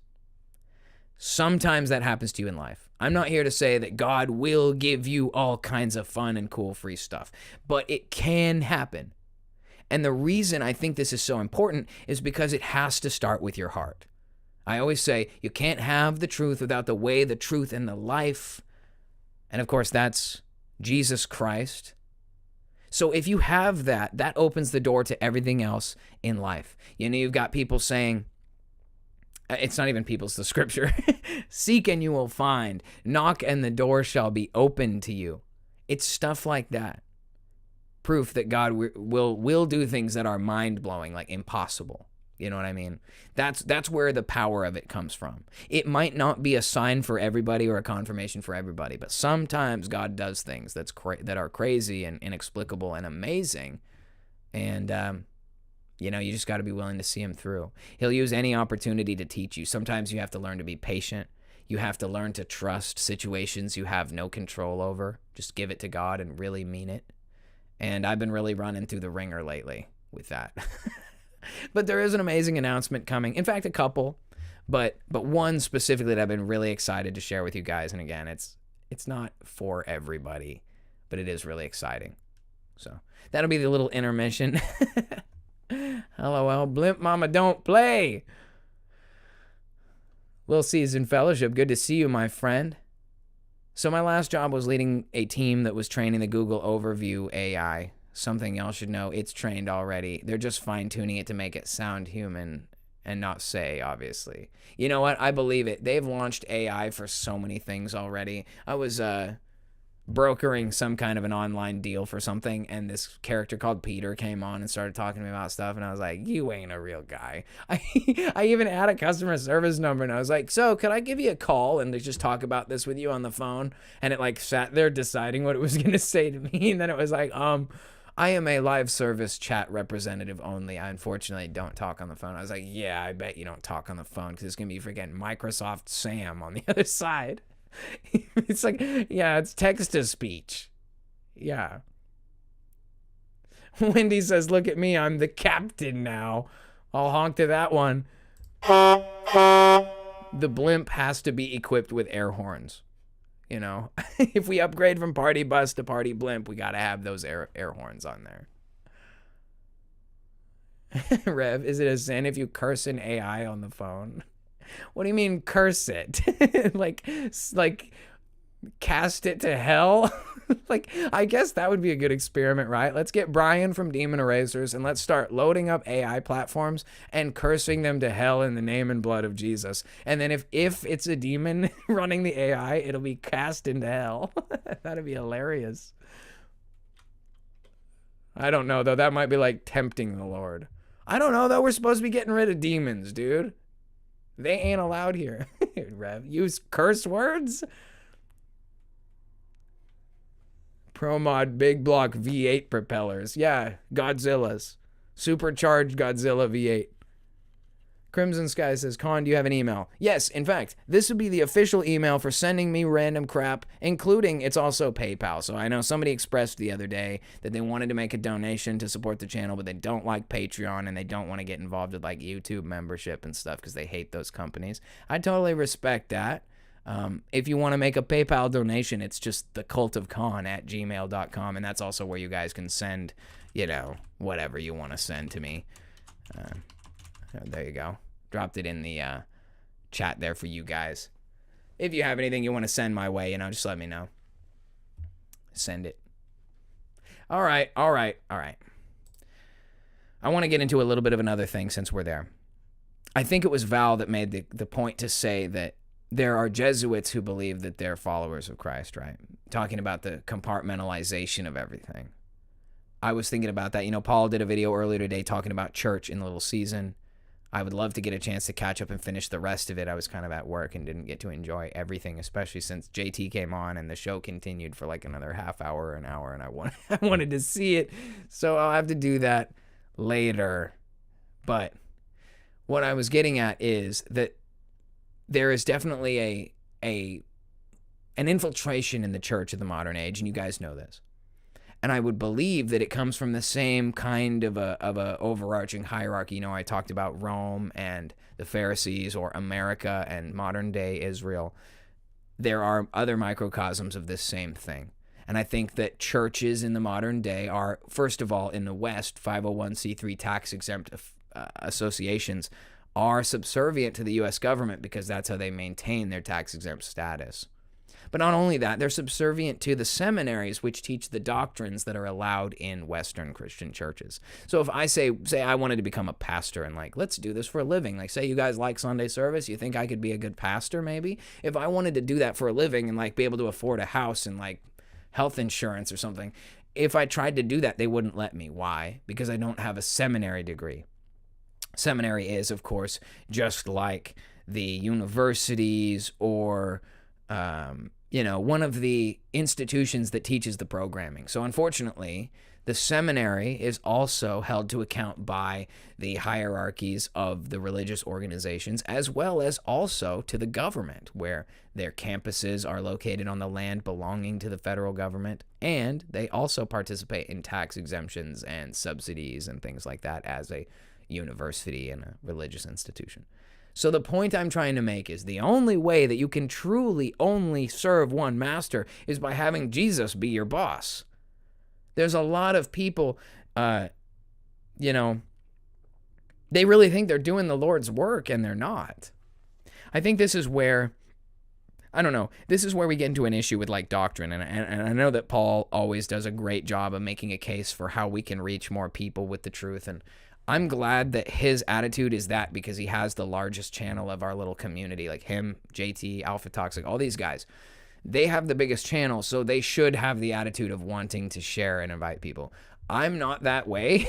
That's the reason why I made the Cult of Con, because I thought, I'm not going to be able to argue with people. I'm not good at arguing with people. If people don't want to agree with me, I don't know what to tell you, dude. I don't want to try to convince you. I don't like doing that. I'm not here to sell anything. Except for maybe some merchandise. Cock store. But no, I mean, legitimately, the reason I like this being a cult is because it allows us to be an echo chamber. We're allowed to say, hey, this is how we see it. If you don't agree with it, And that's basically what happened here, unfortunately for Crimson Sky. They found that their belief as a Mason who believes in Christ, it wasn't met with acceptance from this cult. So it didn't go well. But I, of course, am a very open-minded person, and I want to hear what Crimson Sky believes and thinks. So the email has been put out, and I'm sure we'll be in touch and having a conversation about it. But at the end of the day, again, I'm pretty stout on what I believe. I'm pretty firm in my belief that Jesus Christ is the Son of God. He does speak the truth. He did die for our sins, and he did return as he said he would, and reigned on the earth with his saints for 1,000 years. Now, that has all come to pass. At this point, it's in the past, and it's like what I love the most about the way the Rev puts it, Truth Unfiltered YT, if you want to check him out. He's probably got more subs than me now. He's been burning up, gaining subs like crazy, but it's because the content is good, and this is what Rev says. When it comes to speculations and things we don't know, there are opinions, there are ideas, there are things that we can put out there. But when it comes to stuff like the Word and the words of Christ and the truth about Christ Jesus, there's no argument to be had there. The facts are the facts. You know what I'm saying? So that's one thing I'm glad to know the Rev. I'm glad to be on the same page about that it's like, I won't argue about what I know is true. That I'm just not going to do it. We can argue about whether Masons are actually the secret keepers to the Christ's Ascension technique, and that they just don't want anyone to know because they're all evil, and or maybe they do know, but it doesn't work, and they don't want you to find out, or maybe they don't want people to blow up the buildings. God only knows. What I do know is that a lot of really bad people have profited through those institutions, one way or another. The worst people we know in history all happen to be Masons or Shriners or Illuminati, Illumatists, and I understand the Illuminati, it's the illuminated people. It's the people who are ready for Satan, the light bearer. He's the illuminator, right? Holding the torch, the Statue of Liberty, 1776. It's all connected, man. I know I'm not reinventing the wheel here, but I'm just sharing my 2 cents about the whole thing. By the way, I just noticed that Freya was here. Welcome, Freya. Good to see you. We also have Adrienne. I don't know if I said hi to you yet either. And Jenny. Joyful One, Rob. Wow, I wasn't even paying attention. So many of you guys here. Good to see you. Thank you for being here with us tonight, guys. Rev says that's a blessing to hear. Well, you do a great job, Rev, and I did notice you're at like 1,000 subs now. That's crazy. You'd be at 10K before you know it, man. Don't forget the little people on the way up. Awesome. I'm really proud of you, man. I'm really proud of what you're doing. Like I said, I've said this before, but I'll say it again. Like, we're here for like little season recess, right? We're here to have a good time. That's why I call it a cult. We're doing our thing. We're doing it our way. We're allowed to be an echo chamber, at least over here. When it comes to the mainstream and the outside world, we're going to have to try to make a case for ourselves, and we're going to have to do that so much that I feel like we deserve a place where we don't have to do that, and that's what I feel like we're creating here with the Cult of Khan. We are a Christian conspiracy theory cult. We are on the cutting edge of conspiracy content. This is conspiratainment. You cannot have the truth without the way, the truth, and the life that is Christ Jesus. And we're out here doing it, dude. It's real. I don't even know how to tell you how real it is, man. I was talking about it last week in Sunday service. If you ask for certain things, God will give it to you, but you don't necessarily know what you're asking for, man. Like, you just don't know. And I'll tell you, I asked for one thing. I got a lot of other things instead. And the one thing is still coming. But the other things I got are almost more valuable than the thing itself. If the thing I asked for never comes, the things he gave me are so much more valuable than that. So, that's how I feel. Val is so, zealous. God will know I enjoy mocking my enemy. Val, I can appreciate your energy. I know it's not ideal. I know we're not all on the same page. I don't necessarily want to be like, put some dirt in your eye. But I get where you're coming from. I understand the frustration. I kind of was like, I missed my opportunity. I was supposed to go on with Contend for the Faith yesterday. Ricardo, he invited me, and I was dealing with some nonsense with there's this like ledge at the end of my driveway that they poured where the rainwater runs down the street. And it stops right in front of the driveway. So all this rainwater pours and collects and pools down the driveway and washes away. And I spent the whole last weekend shoveling gravel out of the back of a truck trying to fix my driveway. And then this water was rushing in. And it was like 3:30. And I was like, yo, Ricardo, like, are you guys... I didn't hear from him. And it's not his fault. He's a busy man. But like, I wasn't sure. And I was like, do I like gotta clean off and go in? Let's do this. Or like, I gotta fix this driveway. It's getting out of control. And, I was looking at the options. There's some stuff I can buy to like tar the thing. It's long story. I wasn't able to go out, and we're hoping to get to that together next week and talk about it. But it's like the church thing, right? Paul was talking about church in the little season. And unfortunately, the church right now, as we know it, is completely overtaken by, shillery and doctrines that are not righteous and all kinds of problems. And it doesn't mean the people of Christianity are bad. And I know that JT was talking about there's this like feeling, and I feel it too, like we got to get around people in real life without it being like doing the same thing. We don't want to like package Millennial Kingdom as like another doctrine and just start doing our own thing. What Paul and JT and Alpha Talks and everyone who is leading this pack are doing is expanding access to the truth in a nice and healthy way, and I think that's the best service anyone can do. For me, I'm not going to be able to do that. I'm not going to be able to package anything in a concise way. I have major ADHD, and I'm a little bit crazy. Like, I was talking about this earlier. There was this video I saw, and it was a picture. It wasn't a picture. It was a video from like a desk, and there was like a classroom with kids walking around in it, and there was like lights buzzing, and it was like, this is what it looks like for people without autism. And then it was like, this is what it looks like for people with autism. And the lights were really bright and the crowd was really loud, and I was like, dude, that's what it's like to be me. It's always too bright and everything is always too loud. That's literally how I feel. So I think I'm like, somebody was like talking about someone else, they're like, oh, he's on the spectrum. And I was like, I reinvent the spectrum, dude. I am out of here, man. I'm out of my mind. Welcome in, MK Ryan. Good to see you, brother. Where's Deb? I didn't see Deb tonight. Oh, she's probably watching Biblical Hitman or one of the other various people that are on. I usually try to watch as much Biblical Hitman as I can. They're usually like right before me on Wednesday, so I try to watch them as I'm getting ready and like listen in while I'm putting stuff together.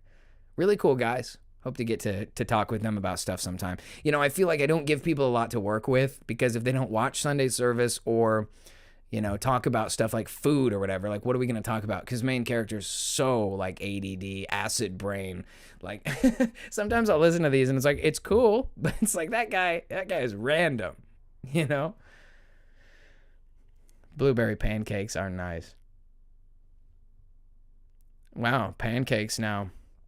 That's an interesting change of scenes there. Charlie Nuclear, what's up, my friend? Welcome in. Jeffrey's like, flapjacks. Wow, with this whole pancake thing, is that how we do it? We just change to a different subject just like that. Coriander. I'm a crepe kind of girl. I am a crepe person as well. Pearl's like, main character is one of my faves to tune into. Yeah, I think that we have a good time, right? That's what we're here to do, to just take it easy. Sometimes we talk about serious stuff. Yeah. Little season fellowship. Connor's like, I'm random, as the chat is talking about pancakes. Val's like, I do cake and cheesecake. Yeah, I'm pretty much into anything. Cookies, candy, cake, pie, cereal, bread, drinks of any kind, juice, milk. I like milk. Milk is like my favorite thing. That's pretty random. Rev's like, I do like a good cheesecake. I can agree, dude. Cheesecake is my weakness. My mom used to make these cheesecakes that were like, they're not even really a cake. It's almost more like a pie. It's like a cheesecake pie. It's like real soft and kind of jiggly. Graham cracker crust. Oh, yeah. French toast or just basic buttered toast? Yep, if you have good bread. NK Ryan's like, all you need is grits. How did this become like a breakfast podcast? This is the highest level. We're on the cutting edge of conspiracy research. So, French toast. I don't know if you know this, but it's not actually French. You see, there was a French Freemason by the name of... like maybe, I don't know. It seems like that, though. Like, there's always one of those, right? Sandra Moore. I used to. I made one a month ago. Where was my invitation? You'll have to let me know next time that's happening. I'll come see ya. I haven't been down there in a while. I've never been down to the ranch, but it's too far. My car is too crappy. I don't trust it to make it. We'll see. Next time you're back at the Gresham house, if you're still there, let me know. I got to go down there in the next week and a half or 2 weeks or something for some business I need to take care of. So maybe that's a chance to visit with you. Let me know. You could make one yourself so easy. Yeah, maybe do that Guys Gotta Eat cherry cheesecake or whatever. That's a secret, future plan of mine. I'll blow it now because I don't care. It's not a real secret. But the goal is to grow the channel so much that my Guys Gotta Eat show becomes a cooking show where I cook things and produce the food instead of just buying horrible things. Taco Bell or whatever. Speaking of which, that Taco Bell video did pretty good. We got 200 views in one day. I was actually down there getting a sandwich after work today at the Jersey Mike's. They have a new location right next to my work, so I thought I'd try it out. They were all really nice to me in there. Just beautiful people. The sun was shining. All those employees were like young people with a bright future. They were all so happy. I said something about it. I was like, yeah, I'll have to come down here and get a sandwich for one of my review videos sometime. And they're like, oh, you do reviews? And I was like, yeah, I have a show on my channel. And they're like, what's your channel? And I was like, well, I do 4 different shows, and the food one is cool, but you might be a little freaked out by the other stuff we talk about on here. So fair warning. They did ask, and I did tell them. I said, it is the cult of Khan. But the thing is, I don't have to worry about it because unless it's a curse, nobody even finds it. I've had people tell me that they searched for it and it didn't come up. And I've experienced this with other guys in the group. I am subscribed to Truth Unfiltered or Leaving Babylon, and I type it into YouTube and it doesn't pop up. Type the whole thing, press enter to search. It doesn't even find it. It does not pull you guys up. It hates you. Allison says, I've been unsubbed 2 times. From me? That's actually kind of crazy. That actually in my mind is a good thing because what that does is that means that we're never going to have any fakers in the group. At the end of the day, that's one thing I appreciate more than anything about the cult of Khan is there's nobody who's going to subscribe to this and hang out with us who's not in for the long haul, right? You got to be crazy to be a part of this, but it prevents anyone who's not crazy from coming in at all, right? Adrian says, I'm addicted to those crunch wraps. Are you talking about the mini ones? I got to tell you guys, it wasn't worth recording, but they did not sit well with me. If I was to do a post review, I would say, dude, don't eat those things. That is so bad for you. I don't know if it was just the timing or what, but oh. Peter says, show me in the Bible where it says honk honk.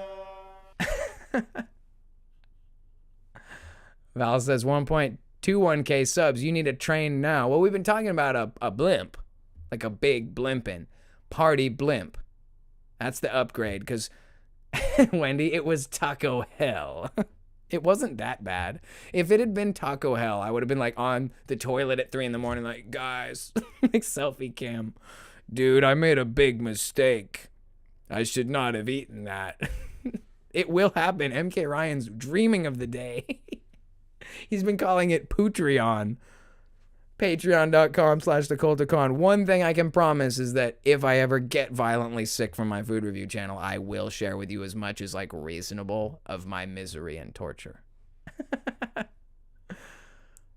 Freya says, my family's always called it taco hell. Yeah. I think it's special. I think what we'll find out is that autism and ADHD is not actually a debilitating condition. It's a condition of an inability to accept what is normal, right? Because when there's all these noises going on, normal people who aren't crazy, they can tune it out and focus on what they're doing.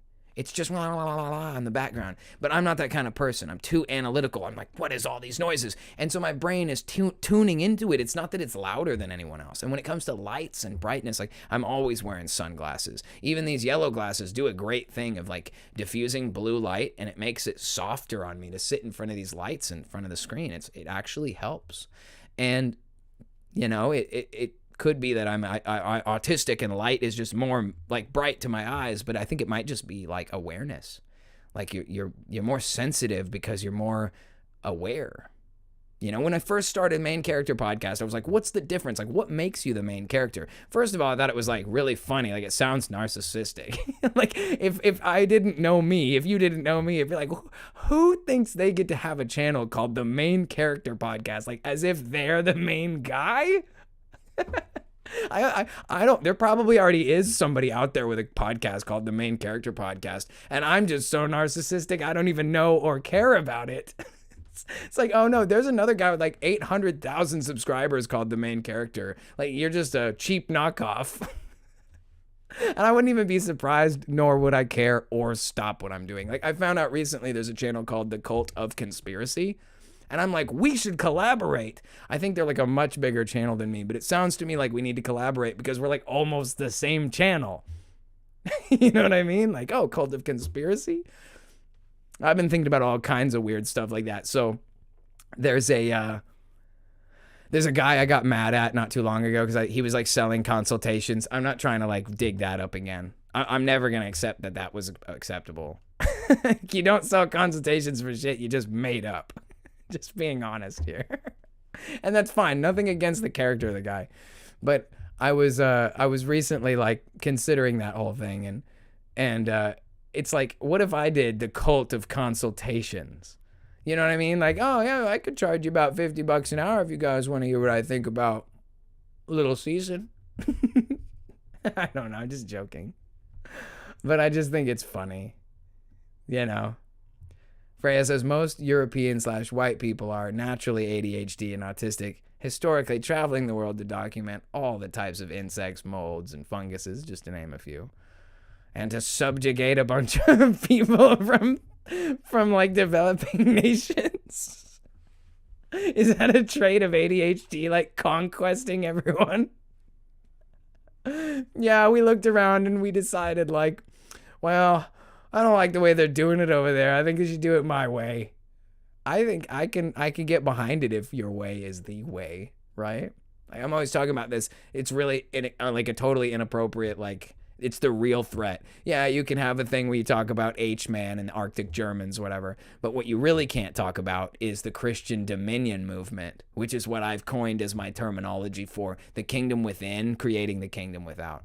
Because if I started preaching, we need to seize control, we need to take control of the institutions of the world, like it would just sound like a podium and me with a mustache, you know what I'm saying? Like, that doesn't sound good. But if everybody got the kingdom within, they would just know what they needed to do automatically. Like, we wouldn't have to like declare it. It would be like we all kind of collectively knew what needed to happen and we just did it.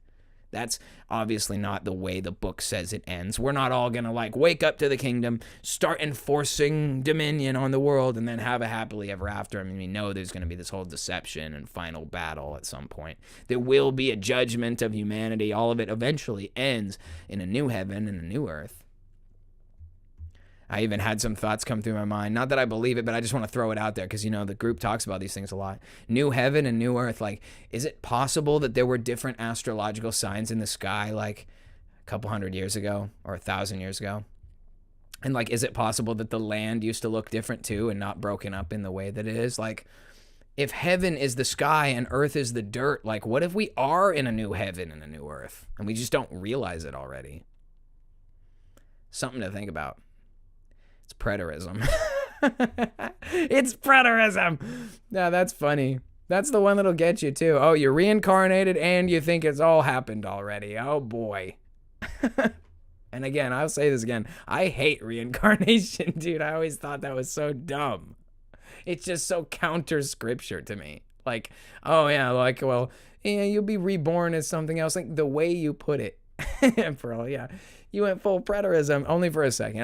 I just considered the idea. I don't really think we are, because my mind is that the new heaven and the new earth will be beautiful and good, and this is like really beat up. And I know there are so many like little places of beauty. Obviously, there's so many places you can go and so much you can see, but ruins break my heart.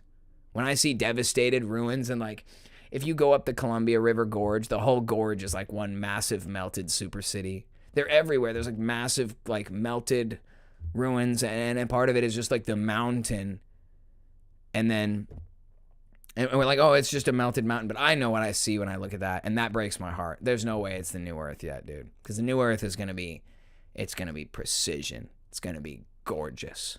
Everything that this world has that's no good will be gone, and everything the new world will have would just be all good. That's my like non-scriptural opinionated argument about why I think we're not there yet, because it ain't pretty enough, dude.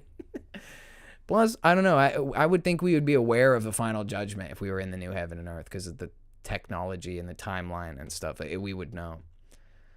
People are using much better terms for it. I mean, resurrection.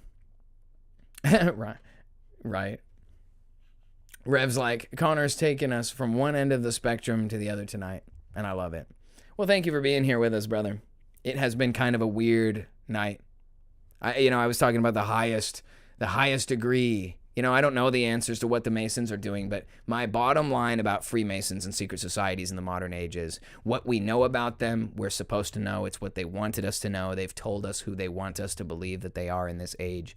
And I believe they are like entry level. What would the term be? If you've made it this far in the video, you can probably handle me saying Freemasonry, Shriners, Illuminati. Secret societies are Talmudism cults for goy. Okay? That's for non-Talmudists to be able to participate in the Talmudic satanic world order. That's their entry level access to that. And the highest tier of that, probably you become aware of who you serve, but there's nothing you can do about it, and it rewards you to the highest degree at that point. So what are you going to do, right? That's my opinion. Could be wrong. But that's it. That's what I got about the Freemasons, the Shriners, and the secret societies. Obviously, there's more to it than that. There's a lot to unpack. And of course, as I said, you never know who's watching. So I guess I got to be a little more careful what I say and what I do, especially with the thumbnail. If someone will listen for 2 hours and hear me out, they'll find out that I'm actually a really reasonable dude, and I'm just asking a lot of questions and just wondering what's really going on. And we live in an age of great contention. People are asking questions that they have never asked before, trying to figure out who runs the world and why and for what means, and what are all these secrets, and what are they hiding from all of us, and what's in the Vatican basement, and you know what I mean? Why do clowns look like that? Thanks, Paul. It's been good. But yeah, there's some crazy things taking place, guys. I've been going through some crazy trials and tribulations, not in a bad way. It's the first time in my life I can think that I've actually been rejoicing in tribulation. And it's all part of this big plan that God's working out. And I think that that's going to be happening for this whole community. I think we're going to see some hard times and some good times, but it should be really exciting. I think we're all on the right path. And yeah, I've been looking forward to this. The main character is like my therapy session. Some people, everybody's a little bit different. But for me, it's like when I discovered this community and people who were like-minded and realized that we could communicate with each other and really see each other eye to eye and really see each other as people. That changed my perspective on life, because it's really isolating to be the one asking all the questions, the one going against the grain. It can be really difficult, and this community has created a place for all of us to be ourselves and to be comfortable and to really have fellowship with one another, like how Paul and JT were talking earlier today, that the most important thing that defines the church is that we have fellowship together as believers in Christ. We don't have to know all the answers. We don't have to play church in the building or drink coffees and have donuts and show up to a all-night prayer Bible study thing. We don't have to put a wall around it as though there's a certain way of being, but just being together with each other in the spirit of what we're doing. I was going to say in the flesh, but we're not in the flesh. Maybe not in the flesh, but in the spirit. And whenever two or more are gathered in my name, I am with them, God says. So I believe that is true. Little Season Fellowship. What if we like coffee and donuts and chatting? No, I think that's great. I just don't think that should be that shouldn't be the motivation, right? Like, we should show up even if there are no donuts. Okay. Shout out to Donut. Wow. Just like that, dude. How did 2 hours go by that fast? This is how I feel whenever I'm watching Rev streams, too. We're like hanging out, and then all of a sudden it's been 2 hours. Like, what the heck? All right. Word of knowledge, guys. The daylight savings is about to take place this weekend. So if you are not on the Pacific coast, the time of this channel is going to change. What's going to happen is everything on my area is moving back 1 hour. So everything that you see on my channel is going to launch 1 hour sooner than it does already. That's what you need to know. If your time zone changes, it will still be the same time for you. But for instance, people like in Arizona, whose time zone doesn't change, the show will be starting an hour sooner for you. And for anyone else who doesn't have a daylight savings time zone change. Yeah, that's what it is. Daylight savings. Anyway, we're losing an hour on Sunday. Not my favorite. I don't know when it's happening. I don't know if it's happening early in the morning or if it's happening like at night going into Monday. I'm going to have to figure that out because that could mess with Sunday service too. All I know is that they will still come out at the time that they're supposed to come out according to the Pacific time zone. So just keep that in mind. That's kind of the bottom line about that one, dude. Y'all have a good time tonight? Pretty good, huh? It was fun. I had a good time talking about secret societies and just throwing that out there. Man, there's a lot of bunk out there. I'll make sure I grab that documentary compilation I watched. If you guys want to check it out, it was really entertaining. But I found myself like yelling at the screen. It's like at work, and I was like, "That's not what we think." Maybe one day outside of main character, I'll do like a watch along stream, like one of the afternoons. So you guys can like join me and we'll watch one of these documentaries, and I'll just like yell at the screen and be like, "That's not it."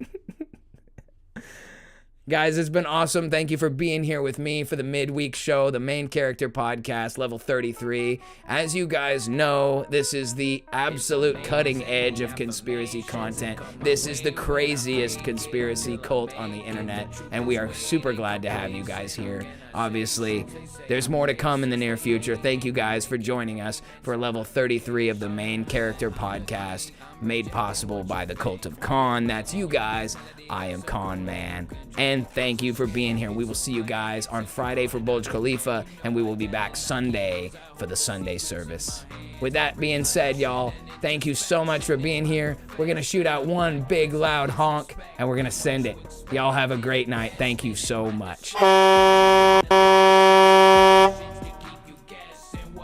X-Men. Now when the 1,000 years have expired, Satan will be released from his prison.